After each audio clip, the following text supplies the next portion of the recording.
All right, everybody, good afternoon. Welcome to the talk show with DJ Gatsby. I'm your host, Jeff Gatsby Wilson. I'm sorry that we're late. I was having a little problem. We're supposed to be on Zoom, but we're actually on StreamYard, which is the other platform that I broadcast for. Today, my guest is the one and only Miss Joy Elan from Oakland, California. Joy, how are you today? I'm good. How are you? For those who don't know Joy, she's been around for a long time. I was a fan of hers early on in her career. Worked with her promoting some of her books when she first got in the game. She's part of my Cali connection out there, a group of authors that I work with from the California area. And I'm so happy to have you on the show, Joy. Thank you so much for joining us today. Yes, thank you. All right, so as we get started, Joy, can you just tell my viewers who you are, where you're from, and what it is that you do? Hi, everybody. I'm an author, spoken word artist, educator, activist, all of those things from Oakland and Berkeley, California. And I published my very first poetry book in 2011. And so I was hitting the open mic circuit and just getting myself out there. And then I evolved from, I grew as a spoken word artist and performer. Yeah. And so I published more poetry books, and then I evolved into writing other genres. All right, we're going to get into all the things that you do. You're a very talented young lady, mother, and an activist, as you said, but you were very ambitious. Early on, you told me about problems that you had growing up. Where you couldn't hear too good, and then you had problems with other things communicating. Tell us a bit about that, so people will know exactly what you've overcome and how you've accomplished what you're doing now. We'll talk about what you accomplished, but what are some of the difficulties you had as a child growing up and becoming the person you are today? Yes, so I was born with a hearing loss. I had an umbilical cord wrapped around my neck, and I was born, they found out that I had a hearing loss at 6 months, and I've been wearing hearing aids, as you can see, since I was 15 months. So, growing up back then in the 80s, there wasn't a lot of awareness about people with disabilities, especially people with hearing disabilities. Mm-hmm. And so, my mom, being a Black woman, single mother, she came from a family who were educators. And so my mom worked with me. She worked with me on my speech. I got into reading and writing because of her. I think also to help me understand words better. Sure. And so growing up, my mom and my family were like, look, whatever you want, you have to go for it. So if I'm ambitious, that's because my family said, go get it. So exactly. You weren't going to let that stop you from achieving the goals and plans hopes that you had as a young girl. No. Well, we're very proud of you, and the things you achieved, despite the struggles that you had early on. Yes. And kudos to you. And, shout out to people all over who have hearing disabilities or speech impediments or anything like that. Don't let it stop you. After you hear this interview and what this young lady has accomplished, it's going to inspire you to achieve your goals and not let that become an obstacle for you. All right, so now I just wanted to get that out of the way because that was the admiring part about your story. All right, so now you grow up as a young girl. We want to talk about your writing career. You said you did spoken word, poetry, you've been an actress, activist, but your first love, I think, is what brought you to my attention was your books. And so I don't know if you started as a spoken word artist first, or were you writing books and poetry? Which one came first? Poetry, because I love music, and poetry is basically music without melody. So I wasn't a songwriter, but I grew up listening to music, Tina Marie and everything. So I learned how to write my feelings down through poetry. And next thing I knew, I had so much poetry. I said, a friend of mine was like, why don't you just turn it into a book? And I was like, I guess I could. And that was the beginning of self-publishing. So it was cool. Yeah. So before the publishing, you were doing poetry. You were performing. You were a spoken word artist. No. So this came after the book. Yes. So let's concentrate on the books first, because I know you opening acts for concerts and comedy shows and things of that nature now. So you started off in your career writing your poetry. So let's talk about the books. What was the very first book that you wrote? Was it a poetry book or was it something else?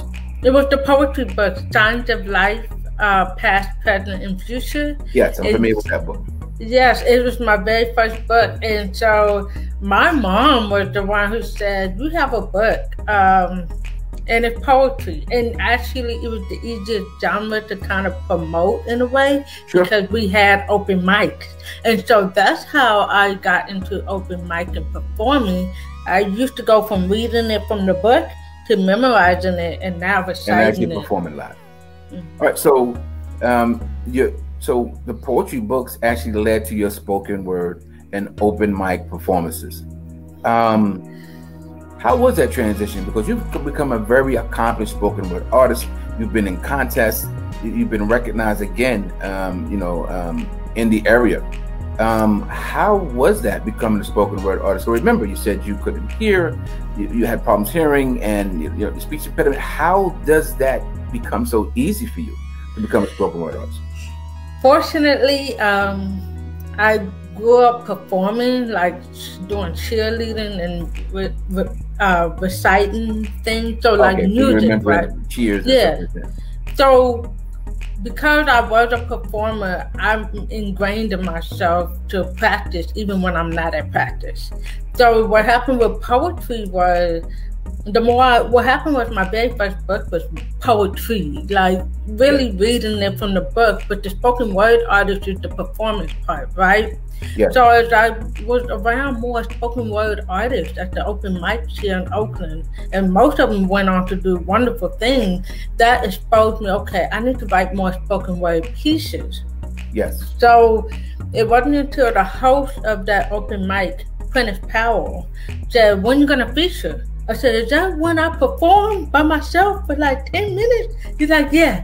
I said, I'm not ready. So he said, okay. So he said, let me know when you're ready. And so I started writing new pieces, and that became part of my second book, Silence Is Not Always Golden, A Poetic Revolution, right? Yes. Those are spoken word pieces. When you really compare from those two books, from the poetry book to the spoken word, And so I get into this performing mode where I'm reciting my stuff, practicing in my head, the delivery, the punchline, the revisions, and all of that. So, like I said, being hard of hearing, fortunately I can hear. So, I'm able to communicate with other people or sit in an area where I can, hear other people's work and critique myself as well. Yeah, that's very important that you be able to see how other artists perform. You can admire other spoken word artists and compare them to yourself and know where you got to improve. All right, so you write the poetry books, you transition into spoken word, but you actually went about it with a passion. You entered contests. You told me you were Oakland's Got Talent. You went into that event. I saw the videos. You've traveled all over the country doing spoken word and poetry championships or something in Chicago or something like that. Tell us a little bit about some of the places that you've been and some of the events that you've spoken at, because you've some pretty high profile events that you've been, comedy shows and concerts. How has that been? Oh my gosh. So what I started doing was, the entrepreneur side of me as an author. I had to leave home. And go other places. You got to perform. You have an audience now. It's like I got to take it on the road, right? Yeah. So, got a tour. I started, thank goodness for the internet, I would look up a book event. And then if they had a book event, I would see if they had a performing piece, a part of the event. Maybe they're calling for poets. And I said, can I perform? And, to promote my books, because poetry is hard to sell sometimes. So then that's how I started just meeting other people, and then meeting other poets or even comedians, and they would invite me to their city And sometimes I would just look and say, I got the money, I'm gonna fly out there and just go meet these people. They don't know me, but maybe if they meet me in person. And that's how I did it, just believing in myself and contacting people in that network, and maybe just linking up with them when they had an open mic in the area. And that was how I did it. And that's how I did it for Oakland Got Talent. I started just like putting myself out there. Let me just try to see if I can just join a contest, not knowing I'm going to win. Exposure is exposure. The Oakland's Got Talent event was a pretty big event. It was. That was. I mean, I saw it on YouTube. It was a great kind. I thought you won. You should have came in first place, even though you didn't. But it was an excellent opportunity for you to see. And if you guys get a chance, look at our performance at the Oakland's Got Talent event that was held out there. You did very well. I think that you grew as an artist after that event, and it gave you a lot of confidence to continue. Now, I don't want to cut you off, but you've done comedy shows for well-known comedians. I know Joe Torre. You've done some other events out there. So tell me some of the comedy events and some of the events that you opened for in California. Oh man, so that was the other thing involving, right? So I left the poetry open mic arena to go to the comedy open mic arena, because out here, the comedians out here, they put on shows. That sometimes they were looking for poets to open their show. So that's how I started working with them. And so fortunately, the people who put on the show for Joe Torre, they were my mom's friends, and they said, well, we see your daughter out here hustling. We would like to present this opportunity. They came to me, and they said, we would like to present this opportunity for you to open for Joe Torre. And I opened for him twice. And it was just an honor. It was just an honor. All right. Yeah, kudos to you. A big shout out to Joe Torre and all the other comedians out here in California. Now, I know about the National Poetry Awards. Huge event. Is it in Chicago or Detroit or someplace like that where they put these on? I remember you guys were in them. You were invited, and you told me you were going. We had new people from Chicago, James Gordon, and some other, prominent Black. I think the guy's name is Black or something like that, who put these events on. So you were going, and you were like, very humble about going. It's like, I'm gonna go. I don't know how it's gonna go, how it's gonna be, but I'm traveling. I have to, go where I'm called or needed. So tell us about that event. How many years you went, and how it turned out for you when you went to this award show. So the very first National Poetry Award that I attended was 2014.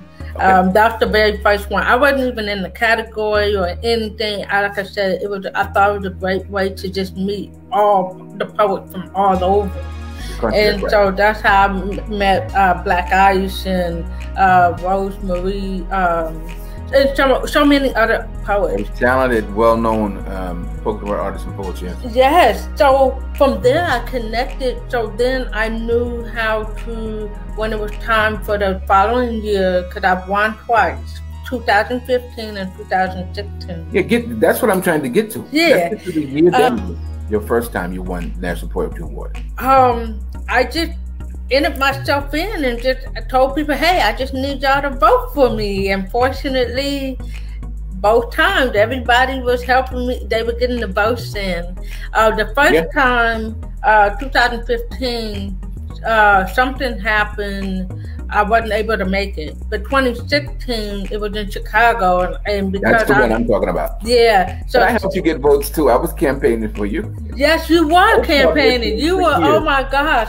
It showed up on my Facebook memory in the summer. Yeah, and it showed, that one was just so cool to just be in Chicago, meet their artists. I met, there's fantastic talents here. Yeah, people that we've known for years. Yeah, and so it was great to perform, and then it was cool to win, and it was just a great place to be, and it was a great event. I was so excited for you. Remember, I had been I said, me and Joy go way back to when her first books came out. I was promoting your books. I was promoting, you as an author, as a poet. You were in contests. You were doing all kinds of things, and I was basically the book promoter, Gatsby the promoter, DJ Gatsby Book Club. We were going hard for everybody. Yes. You were just one of the poets I went for. And that particular time, we were campaigning for votes for you, and you did go out. And I didn't know what happened. I think it happened out in Chicago. I don't know if I was online or not. And the next thing I know, I'm on Facebook. I see you cheesing with the award. So I'm like, wait a minute, my girl won? My girl won this? I was so happy for you. And that's a major, major National Poetry Awards. If you don't know what that is, Google the National Poetry Awards. Go online. They have a website, and tremendous talents and great spoken word artists and poets perform there every year. I don't know, I guess maybe not recently, but kudos to you for that. I thought that was a crowning achievement for you as a spoken word artist. And I wanted to make sure I mentioned that before we get. Now, I still want to talk more about your books. I'll talk more about the educational side. You're also an actress. You were featured, small feature in a film called what's in the name? The Unnamed. The Unnamed. Yeah, small, low budget film produced by Elvin Nelson Hayes, who's another client of mine, my Cali connection out there. And you were in that movie. And I saw you in front of the Separate Pete and the red carpet. I'm like, look at Miss Joy Elan. She's a spoken word artist. Now she's an actress. How was that experience? Even though it wasn't a major movie, it did get traction. She screened it in DC, was screened in New York. Her book was nominated for Phyllis Whitley Awards. Elvin Nelson Hayes, big shout out to her. She's a tremendous talent in herself. She has a public access TV show out there in Cali. And you guys were friends, which I was surprised that you even knew each other. But how did you get that part? And how did that experience go in that movie? Oh my gosh! So it was funny, right? My daughter was in the movie as well, and so it was so funny. So Elva was like, "Oh, you could do one small part. You could be her mom in the movie." And I said, "Okay, sure." And so I was the aunt. And I had the most, because I read her book, so I loved her book, and I just loved the book. The book is amazing. Yeah, and so the part that I had was the tearjerker part, and I couldn't believe I brought it. Even I cried when I was watching myself. I was like, oh wow!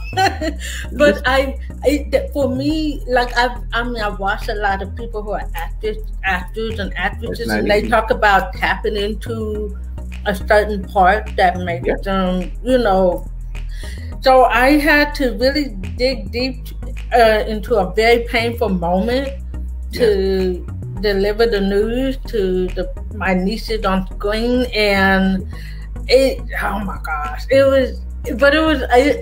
I couldn't do it. I can't do it. Like, I applaud people who are actors. Oh, you mean as a profession? As a profession. It's a lot of emotional.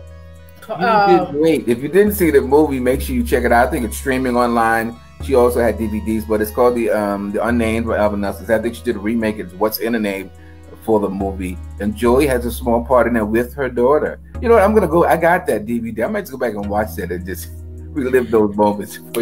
Once again, everybody, it's a talk show with DJ Gatsby. We're here with spoken word artist, poet, and actress and activist, educator, Miss Joy Elan. And we're having a ball here. If you got friends and family that's watching this, tell them to stream in Facebook Live. We're on Facebook Live right now and watch the show. All right, so we're going to get back to the books. You continue to write. I think we got 5 books now. 6? 4? What do you mean? 7. 7? Oh my God! So you know what? For the last couple of years, I haven't been in touch with you because I haven't really been in the media as much as I used to be. Remember, I was diehard book fan. Mm-hmm. I supported authors. I had a radio show, TV show, blog, Facebook, Twitter, Instagram, and I went all out every social media platform supporting authors, writers, and people in the book business, as you know. And my favorites were my favorites. I'm not ashamed to say who they were, but you guys know who they were. You definitely were one of mine. We talked all the time, on camera, off camera. I know about your daughter and your wonderful mom. We'll talk about your mom later. But your education, when I first met you, I was amazed that you achieved the level of education that you did. And when you told me now that you were teaching, at university, it just blew me away. So tell us a bit about your education, where it started, and what are you currently doing now in the education system? Whew. So, for a lot of you who know, so back to when I was a kid, I wanted to break tradition from my family. Everybody else went to Southern University in Louisiana, and I wanted to go to a school for me. So I had my eyes set for UC Berkeley. So I got into UC Berkeley straight after high school. And, not easy. That's a very well sought after school, nationwide known. They must have some strict admission requirements. So you have to have like a 4.0 or something close to it to get into a school like that. And I graduated in 3 years with my BA in African American Studies. Then I wanted to get into teaching and education, but I wanted to teach like higher learning college, community college. Yeah.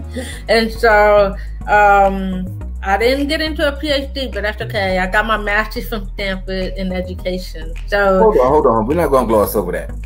You got your master's from where?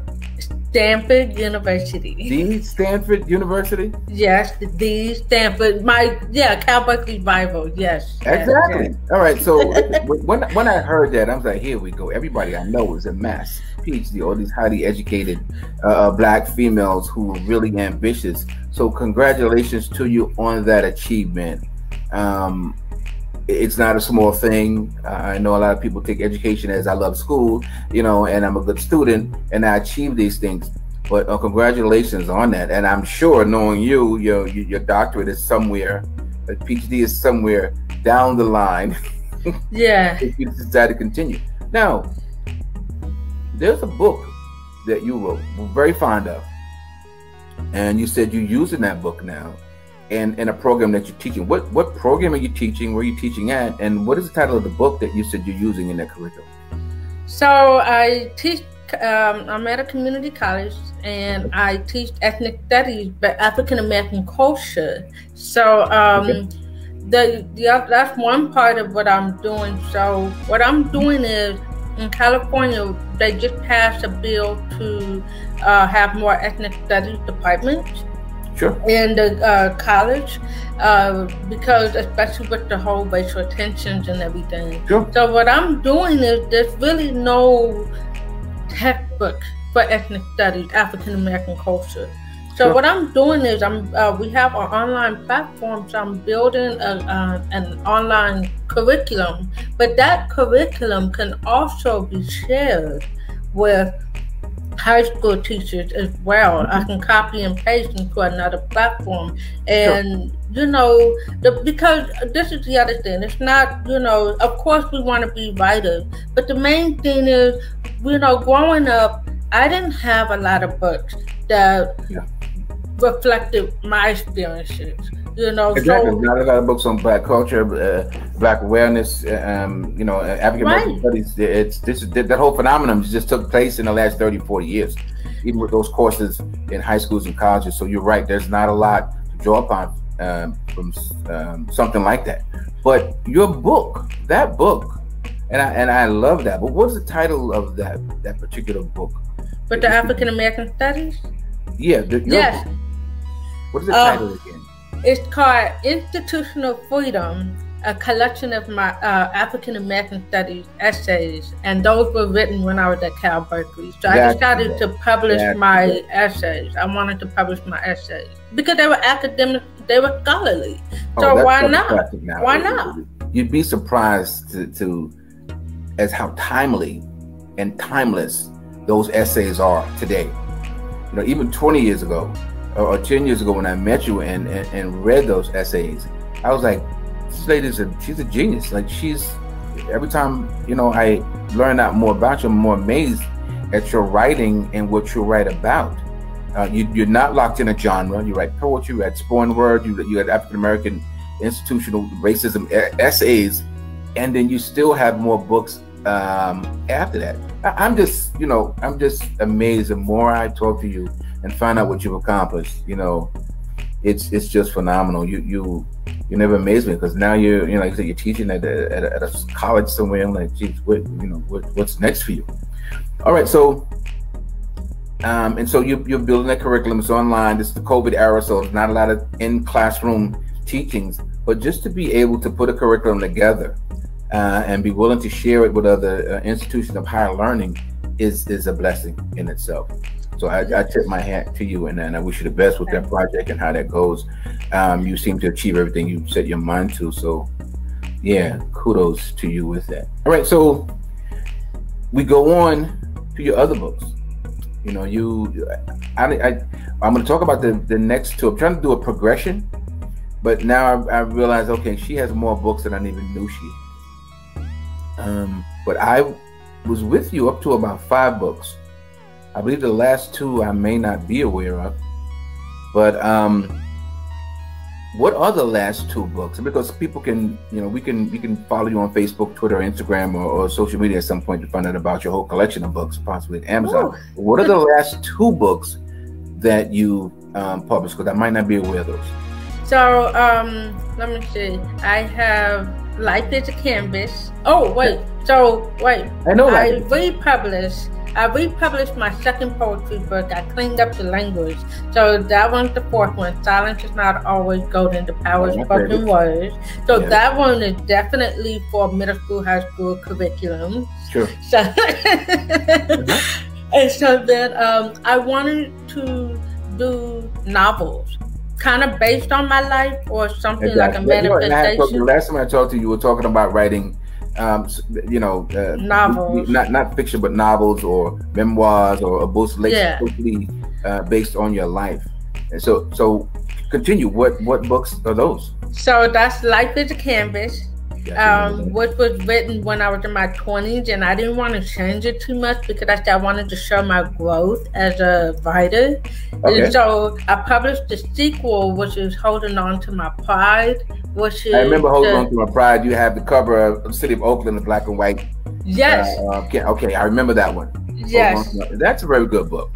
That book speaks a lot about Oakland and California area and the Bay Area.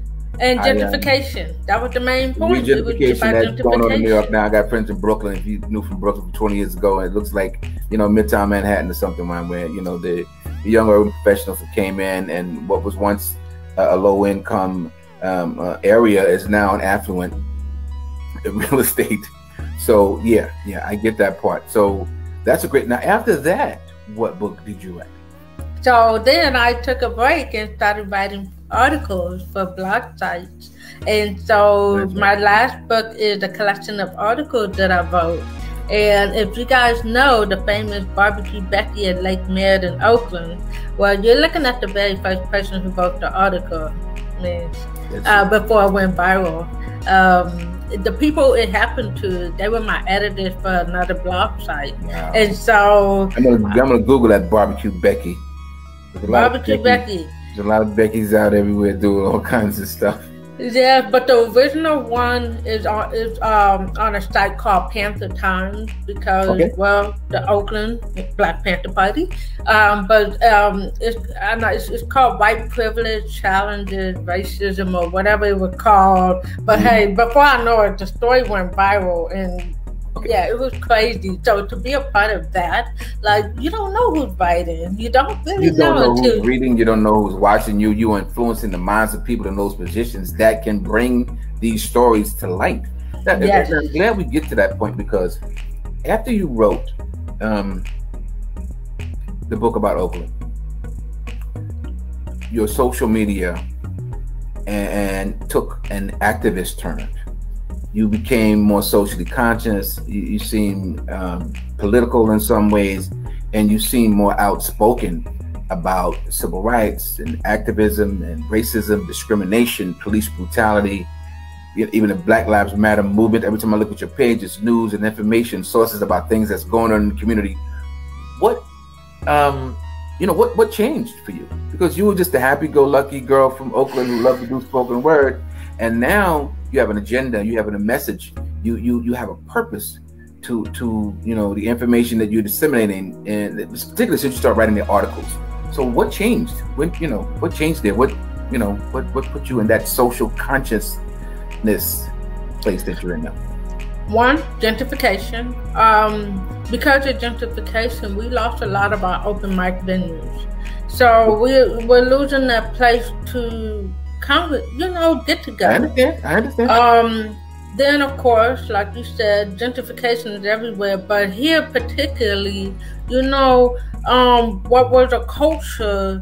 I'm walking down the street and there are people on that door, not me, but say a black person walking in their own neighborhood, but a white person moved in, and then they're, snitching on them, talking about there's a black person walking down the street. Well, dang, we can't walk down the street. Neighborhood anymore. So basically, it's not your neighborhood anymore. Right. When regentrification comes in, it's not your neighborhood anymore. You just live there. And in time, you won't be able to afford to live there. And that's how that process takes place. Very outspoken. So continue. The things like that happen. And it's a very proud. I've never been to Oakland. I've heard so much about Oakland and Compton and Washington, all of these urban centers in California. But it's a very proud, artistic, cultural community in Oakland. And people are very passionate. Whenever I talk to you or these other people from the Bay Area, they're very, very passionate about the lifestyle that they have and how it's being taken away with regentrification. So,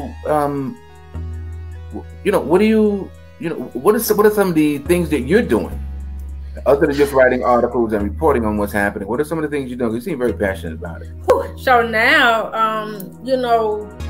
the other thing I learned through gentrification is the power of property ownership. Fortunately, I am a homeowner.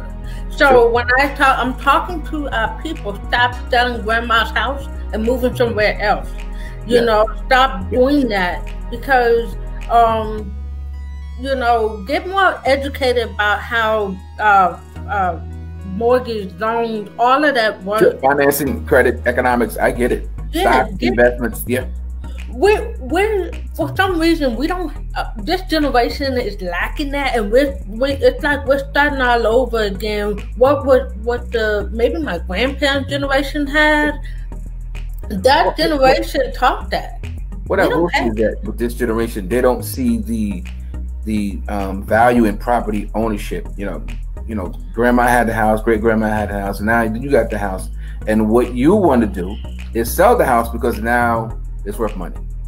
Not realizing the long-term implications of not owning a house and keeping a house in your family to pass on to your generations. What would you say to young people like that who's in positions, who own property or looking to buy property or have property and are selling it? What information? What information would you give them right now?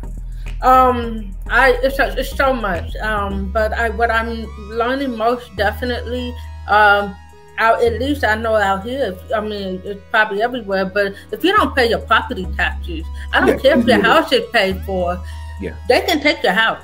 So 5 years of non-payment of property taxes, and if you inherited a home, that property tax is very little compared to what you would pay for a mortgage.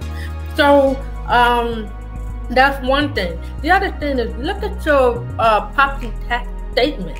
Every time that you vote for a measure, make sure you hold your city, applications. Hold them accountable to what you're paying for this services, but you're not getting it. So make sure you're aware of it. And by the way, tenants, I hate to say this, I don't care if you live in an apartment building. I bet you the landlord or the property owner, their kids don't go to the schools where your property is, but you do. So guess what? You vote for something that's going to come out on the property taxes. That's why they keep going up on rent. Yeah.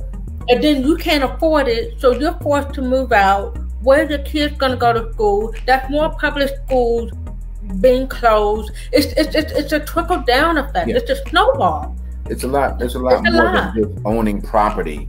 What you said, there's a lot of implications, school board, school taxes, property taxes, things actually all play in part of the economic system that isn't set up for us. So when you're an African American person of color and you own property or own a business, you really need to be in tune with all of those things. With the political climate the way it is now, that's very important. Um, people, big shout to everybody who's registered to vote and going to vote. But a lot of these people just come out every 4 years, not realizing local elections and voting voting issues take place every year in your community.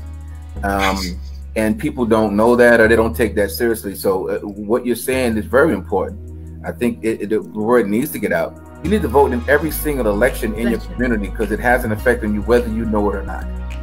And people don't realize how many elected officials are in your community that are controlling what goes on around you. What would you say to those people who don't know about the importance of voting and why they should really vote for these elections that go on in their Black community? Okay, so I'm so glad you brought that up, because, so everybody's tripping off a president. Yeah. Focus on, like you said, the local people. You're wondering how some of these people, how did they become mayor? How did they become Congress or representative? Absolutely. They started somewhere. They started from maybe a PTA board. Then they went to school board, maybe city council, alderman, whatever you want to call it. These people took the necessary step to get out there. So the problem is like what we have right now in Oakland. We have 4 school board seats that are open. They're not even running for re-election. But the problem is we're trying to stop the people who are endorsed by billionaires, of course, who are pro-charter movement. It's a whole nother subject. Yeah, it's a whole nother thing. But the point is, it's just like, I'm so, like you said, activism. What I'm doing is I read articles every day by independent journalism, people who have, who they have no interest. They're just putting the facts on the table as they be. They're not held accountable to anybody's dollar. Right. And so I read these people and I follow these people on social media and I see what they're doing in their communities, and I'm out there, like you said. So that's what I'm at. I'm just, but you know what? That's part of, you're going to have to grow. And if I don't know where I am, I'm definitely not planning on running for office. My next question: are you interested in running for politics, or assuming one of these positions? Well, yeah, politics is a dirty business. But what I will say, education is just as important as being in that position. So, as an educator, and your ability to educate people and have an informed opinion about these things puts you in a great position. You are a writer. You're writing articles. People are reading your articles. You're creating a voice for yourself, and I think you're creating a niche for yourself at some point too. So I'm looking to read articles that you write, essays that you write, and hopefully someday you'll be in a position where you can reach thousands and thousands of people, because the message that you give needs to be heard. And kudos to you for just everything that you're doing, man. Thank you. Every time I talk to you, it's like I'm learning more and more about you, and as you're evolving as a young woman. You're an amazing young woman, amazing mother. I spoke to you earlier, and you told me that you lost your mom a few years ago, and my condolences goes out to you and your daughter on the loss of your mom. But what does the future really hold for you? Our interview is going to be over in a few minutes, but what's next for Joy Elan? You've accomplished so many things: the books, the spoken word, the poetry, the acting, education, your teacher, the activism. What's next for you? Right now, mainly those things, being a community member and making sure I'm very involved in the community. Hopefully as a teacher, because that's the thing about being a community college instructor. You're molding that mind. Yeah, but it's also not permanent. So I'm just hoping, I'm just trying to get my foot in. Now that my foot is in the door, I'm trying to stay there, Yeah, you're trying to become a permanent member. You want tenure. Yeah. I get it, man. You're at a community college. Listen, you've been through college, you got master's degrees, so you know how important education is. Without the education that you have, you don't even have the insight to do the things that you're doing, because it's not something that's taught in a book. It's through some higher learning that give you that ability to think outside the box and influence your community. So I just can't do nothing but just clap my hands or give you kudos to all you're doing. I've seen you grow as an individual. You're much more than an entertainer. You're much more than what you've done so far. And I just see the sky's the limit for you in whatever it is that you decide to do. Everybody, it's DJ Gatsby, talk show, Joy Elan show is almost over. This is amazing. Promise you that you come back. I tell everybody that. But you, for one, promise me that you'll come back on the show as my show evolves. You see, I'm still trying to get it together. I've been on networks before, been on cable before, public access before. Now I'm online, but I'm really transitioning myself to back on cable airways, whether it's public access or something else. So these shows are very important to me, and the guests that I have are very important as well. So I really appreciate you coming on, helping me build this platform by being a guest on my show, Joy. Thank you for having me. It's so great to talk to you. Hey, listen, I learn every time I talk to you. I love intellectual people who are articulate in their views and express them passionately. I love to talk to anybody who's listening to your talk show. So you know how I am, but I'm a good listener as well. Right, so is anything you want to say to fans, Oakland, the community? We're not going to talk about the Raiders going to Vegas and stuff like that. No. You know what? We're not going to talk about them. We're not going to talk about Golden State because I've had all these conversations. But what is there you'd like to say to our viewers before we go? For everybody out there, if you heard what I went through, it's just, that's part of life. You're gonna grow. You're gonna hit some barriers, but you're gonna have to just get up and just keep going. And just don't. You know what? I always say this. It's more important that you believe in yourself more than waiting for someone to believe in you. And so. Get out there and vote. I'm not going to talk about who you should vote for, but the point is exercise that right, because they're trying to take that away, especially with voter suppression. And to learn more about me, I'm definitely Googleable. You can find me on Google, but I'm author Joy Elan. Instagram, Twitter, Facebook, YouTube, I'm on there. That's my online Google me. I went through such a hard time trying to explain to people who I am, what does I do. Just Google me, and finally started Googling myself, and I'm like, okay, you got quite a few pages on there with information on what I do. But again, thank you so much, Joy, for coming. Thanks everybody for watching the Talk Show with DJ Gatsby. Make sure you follow me on Facebook, Twitter, and Instagram. You can watch this show, the DJ Gatsby Show, on Facebook Live, Facebook Watch, on your apps, smart TVs, IGTV, as well as YouTube. And visit my website, who's who in AfricanAmericanLiterature.com. Joy Elan is going to be featured on there. This interview will be featured on there. And also, check out my Facebook page. I have a GoFundMe project on there to fund the educational book that I'm trying to write, the Who's Who in African American Literature book. I'm rewriting it, re-releasing it with hundreds and hundreds of authors with information on books, education, literacy in the Black community. And check that GoFundMe account. Whatever you can give will be appreciated. But visit the website, who's who in AfricanAmericanLiterature.com, to find more about all the wonderful authors, writers, and publishers, people in the book business that I feature on my platforms. So, Joy, good night. God bless. Give my love to the princess. And promise me again, you'll be on the show soon. And keep up the great work. Thank you. Thank you so much. Good night, everybody. God bless. Stay COVID free.